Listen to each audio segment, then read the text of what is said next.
What is up, YouTube? It's RSMario here, bringing you another Fire Emblem video. Basically, this was another video going over the Fire Emblem leaks, and well, not the leaks, but basically the information about Fire Emblem that's gonna be in Famitsu that leaked early. Famitsu comes out on the 21st. Well, so here we go. Now, this one is actually an interview with three of the developers behind Fire Emblem. We have Yokota Kinki, Mida, I'm just going to call him Mida, and Masahiro, that's his name, is Masahiro. Yeah, I mean, some Japanese words I can say very well, some of them not so much. But yeah, so here we go. I'm going to go through this. I'm trying not to make the video super long, but I'm going to go through this as quick as I can. I'm gonna put up pictures of the article so I can read over it and just kind of tell you what's going on, as well as I'll link the article in the description so you can read the entire article yourself. But here we go. Alright, so the first couple paragraphs are basically Mida and the other guys talking about the concepts behind the game and customization with the main customization of the avatar, and him being the main character and things like that. The second one is we get to talk about some pretty interesting stuff, the differences between the two versions of the game. Now, Mida says in Hokkaido one can freely engage in battles and level up their units, and the victory conditions are fairly simple. Basically, they're kind of like in regular Fire Emblem, where it's either kill all the units or kill the captain and you win, which isn't bad because Fire Emblem Awakening was still awesome. In the north side, chances to gain experience are limited resources, and strategy revolves around what's the best way to raise these units, and the victory conditions in battle they vary, such as chapters with limited turns, or attack and defend an objective, etc., and a much deeper tacticality. Here's one thing that was pretty interesting to me. Now, I thought this was going to be kind of like, on the way to Chapter 6, the story would be the same. The story would be fairly the same, and then once you hit Chapter 6, things change and branch off. So now we have Mida. He says, it's the same until then. So you will be able to begin challenging maps and raising characters from Chapter 7 onward in Hokkaido. While Higuchi says, there is a system, sort of like an arena in place where, but different this time around. Rather than earning experience, you fight to earn a different sort of component. Please wait for a follow-up information on this in the future. So, what he's talking about here is it sounds like some kind of arena system.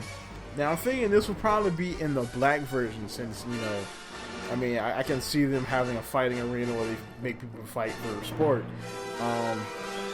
Where you could gain experience, but of course you don't gain experience here. You gain something else, which is interesting. They might get into that at E3. Which, by the way, I'm making some E3 videos. You should check those out. Another one, they're talking about on whether characters who become allies also appear as enemies on other paths. So this is interesting right here. And, Mida comes up and he's like, yes, they appear as quite formidable enemies. Even while we had done the idea of fighting a friend turned foe in the series before, it has not been implemented on a grand scale, as this game was developed on a grand scale with branching storylines. We believe that the system was implemented quite smoothly this time. So basically, they revealed this in the trailer. If you didn't really catch it, the gray-haired guy, who was basically you saw his sprite on the Hokkaido side in the first trailer. In the second trailer, you're fighting against him. So That's interesting. So imagine these guys being like powerful boss characters or generals on a force when you turn on them and have to fight them. So that's pretty interesting. This one, they talk about the third kingdom. So the third scenario. So Yokota, says that that is something we look forward to and not something that we will address in this interview. So basically saying we can't talk about it. Which is like, dang it, man, I want to know. I want to know about the third scenario, man. Higuchi says, though the third scenario does not require Hoshido or Nor to be completed in order to enjoy, we hope that the people hold enough interest to at least clear the game once on any path. Also, the game is also a distinct feature of having plenty of controversies. I'm an idiot. Leave me alone. Alright, of course Yokota comes back and says that's right. For those who worry over save data, please rest easy. There will be 3 save files for each downloaded additional episode. So basically you're going to have 9 save files, 3 for each path. So 3 for Nor, 3 for Hoshido, and 3 for whatever the third path's going to be. Now this right here is the big juicy part, man. This right here is freaking crazy. Dragon Pulse. Now we saw Dragon Pulse in the trailer when we see the avatar walk up to like a trench and do something and make an earth bridge out of like nothing. He basically does some alchemy on that jump, and we see him make an earth bridge from nothing. So this power is actually called the Dragon Pulse. It's actually a power that you can manipulate the environment around you using dragon power. So Yokota says Dragon Pulse is a special power of the dragons that serves as a map gimmick. It is also, he's kind of mad he called it a map gimmick. It kills it really, but it is put to use by the main character and Aqua. So that's interesting that Aqua actually has dragon powers, as well as 8 different characters throughout the 2 kingdoms. It changes the map in various ways, such as transforming deserts into grassy paths and drawing water from the sea. So, interesting. So they basically reveal that not only are there other dragon people, that Aqua has dragon power as well. So that's interesting. So not only does her singing change the environment, also her dragon power. So that's pretty interesting. Maybe she has a transformation as well, even though I do have a theory on why the main character has a transformation and Aqua may not. I'll get into it in another video. Mida says, but depending on the timing of Dragon Pulse, it can provide a serious advantage or disadvantage. We hope players implement this in their various strategies. Also, it is not just the player who uses the power of the dragons. It is the enemy that will have units that will be able to utilize this too to their own strategies. So, which is interesting. It's kind of like how in Fire Emblem Awakening the enemies had all the same classes and powers that you did almost. So it'll be crazy, when you hit the field and there's an enemy sage that has psychic that can heal units from uber far away.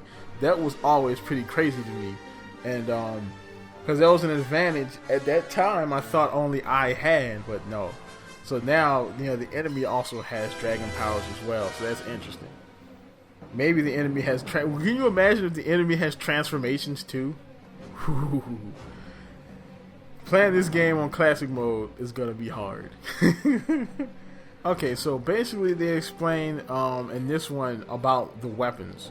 So yeah, they got rid of weapon durability, which kind of sucks, because weapon durability kind of added a strategy to the game, of you needing to conserve weapons, almost like ammo, almost like in a horror game or a first-person shooter where you had to conserve ammo, in the game, you have to conserve your weapons.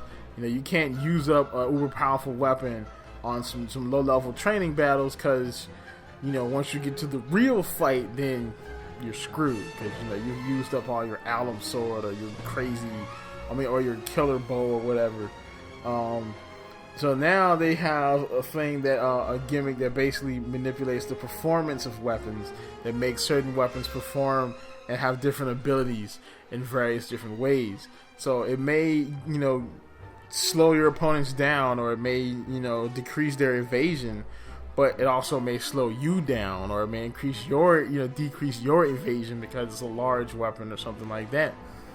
Which is interesting because it really gives you, it really makes you think, do I want to use this weapon in this situation? Because if I do, I will be able to do some massive damage, but I'll only be able to attack one time. And, or if I do this, I will be able to deliver massive damage, but my evasion is low. So then, since they're buddied up, they might be able to double attack me or something. So, and then in closing, basically all three kind of talked about several different things, different defining points. Higuchi talks about the 25th anniversary of Fire Emblem.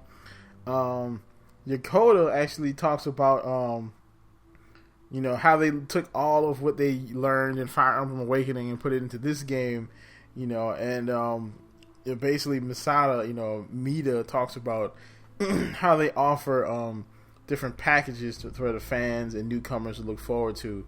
In the end, the game will be the largest game we've ever made to date in terms of sheer volume. Please enjoy this epic game. So that's about it. So we got a ton of information. We got dragon powers and new weapon types and all kinds of stuff.